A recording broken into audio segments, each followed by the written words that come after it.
TRS హయాంలో నా కృషి వల్ల ప్రభుత్వం కృషి వల్ల గతంలో శాంక్షన్ 353 కోట్లు శాంక్షన్ అయింది. శాంక్షన్ అయిన ఆ రోడ్కు కూడా మా పీరియడ్లో టెండర్లు చేసాం. టెండర్లు అయిపోయింది. లెట్ అవుట్ అయిన కాంట్రాక్టర్ ఎవరైతే ఉన్నారో కాంట్రాక్టర్, ఆ కాంట్రాక్టర్కే ఈ రోడ్డు టోటల్ బాధ్యత ఆయనకే ఉంటుంది.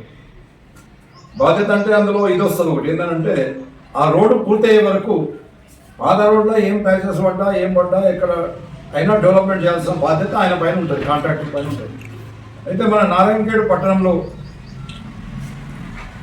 ఈ రోడ్డు మంగళపేట నుంచి ఏదైతే పట్టణం దాటిపోతుందో దీన్ని మెయింటెనెన్స్ చేసే బాధ్యత కూడా అదే కాంట్రాక్టర్కి ఉంటుంది. తర్వాత ఆయన కొత్త పనులు కూడా టేకప్ చేయాలి. పాత రోడ్ ఏదైతే ఉన్నదో మిగిలిపోయే రోడ్ బైపాస్ పోయిన తర్వాత మిగిలిపోయే రోడ్ ఏదైతే ఉన్నదో ఆ మిగిలిపోయే రోడ్ కూడా వన్ టైం మెయింటెనెన్స్ కింద ఆయననే అది కూడా పూర్తి చేయాల్సిన బాధ్యత కాంట్రాక్టర్ పైన ఉంటుంది.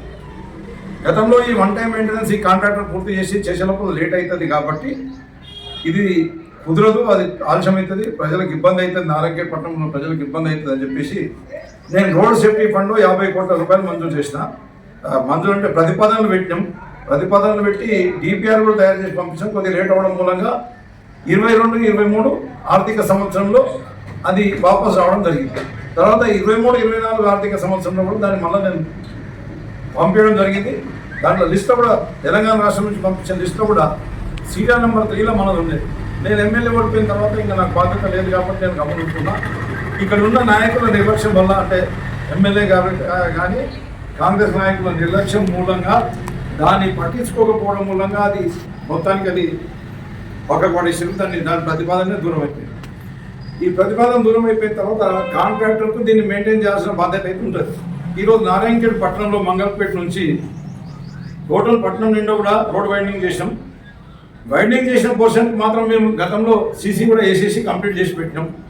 ఈ కాంట్రాక్టర్ ఏదైతే మెయింటెనెన్స్ చేసి మళ్ళీ అది ఫిట్ చేసి ప్రజలకు ఇబ్బంది కలగకుండా చూడాలనో దానికి బాధ్యత తీసుకోకుండా ఈ ఎమ్మెల్యే గారు ఎంపీ గారు కాంట్రాక్టర్ దగ్గర డబ్బులు పంచుకొని ఆ పని మీరు చేయకుండా సరే వన్ టైం మెయింటెనెన్స్ చేస్తే సరిపోతుంది అని చెప్పడం మూలంగా అది అట్లనే పెండింగ్ పడుతుంది.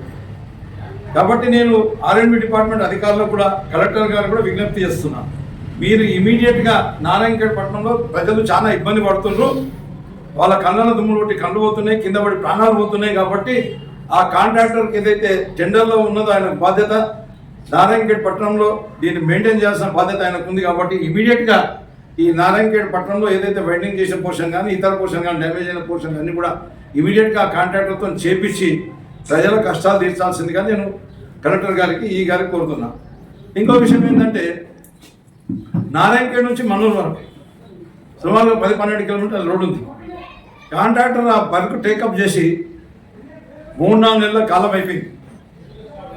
అక్కడ మట్టి తవ్వి కొన్ని రోజులు ఆపేసి కొన్ని రోజులు అట్లనే ఇబ్బంది పడుతున్నాం. 4 నెలలు అయింది. తర్వాత WMM వేశారు.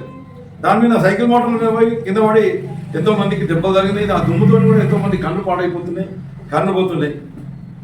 నేనేమంటున్నానంటే ఎంత పెట్టు మీరు ఇది WMM చేస్తారో చిన్న చిన్న బిట్టు టేకప్ చేసి ఎంబడే బీటీ చేయాలని చెప్పేసి నేను ఆ కాంట్రాక్టర్ కూడా సూచిస్తున్నా. అదే మాదిరిగా అధికారులకు కూడా ఈ గారికి, ధర్మారెడ్డి గారికి, కలెక్టర్ గారికి వెంటనే స్పందించి ఆ ఏ పోర్షన్ అయితే WMM చేసినరో అది ఇమీడియట్గా పూర్తి చేయాలి. భవిష్యత్తు కూడా చేసేటివి కూడా చిన్న చిన్న బిట్లు తీసుకొని కంప్లీట్ చేసుకుంటూ ఒక బిట్ అయిన తర్వాత ఇంకో బిట్ చేయాలని చెప్పేసి నేను డిమాండ్ చేస్తున్నాను. కాబట్టి వెంటనే కలెక్టర్ గారు ఈ గారు స్పందించి ఈ నారాయణఖేడ్ టౌన్ పోర్షన్లో ఎక్కడైతే బీటీ లేచిపోయిందో కంప్లీట్గా అక్కడ బీటీ చేసి ప్రజలకు ఇబ్బంది కలగకుండా చూడాలి. ఇంకెక్కడెక్కడైతే ఇన్కన్వీనియంట్ ఉందో కమ్యూనిటర్స్కి ఇబ్బంది అవుతుందో అదంతా కూడా పూర్తి చేయాలి. ఆ బీటీ రోడ్ కూడా ఒక వారం రోజుల లోపల కనుక వేయకపోతే నారాయణఖేడ్ నుంచి మన్నూరు పోయేది వారం రోజులు కనుక పూర్తి చేయకపోతే నారాయణఖేడ్లో పెద్ద ఎత్తున రాస్తారోకో నిర్వహిస్తామని చెప్పేసి నేను వాళ్ళకి హెచ్చరిస్తూ ఉన్నాను. కాబట్టి కలెక్టర్ గారు ఈ గారు వెంటనే స్పందించి ఈ ఎమ్మెల్యే ఎంపీతో ఏం కాదు వాళ్ళతో ఎక్కడ ఏమొస్తే ఏం తొక్కితే తినిపోదామని మాత్రమే చూసే ధోరణిలు ఉన్నారు. వాళ్ళైతే స్పందిస్తలేరు. కాబట్టి మీరు కలెక్టర్ గారు ఈ గారు వెంటనే స్పందించి ఎస్సీ గారు, నేషనల్ హైవేస్ ఎస్సీ గారు, నేషనల్ హైవేస్ సి గారు వెంటనే స్పందించి ఈ మన్నూరు రోడ్ పూర్తి చేయాలి, నారాయణఖేడ్ టౌన్ కూడా పూర్తి చేయాలని చెప్పేసి నేను వారికి విజ్ఞప్తి చేస్తున్నా. లేకపోతే పెద్ద ఎత్తున ఒక వారం రోజు చూసి పెద్ద ఎత్తున రాష్ట్ర రూపం నిర్వహిస్తామని చెప్పేసి నేను హెచ్చరిస్తున్నాను. జై తెలంగాణ.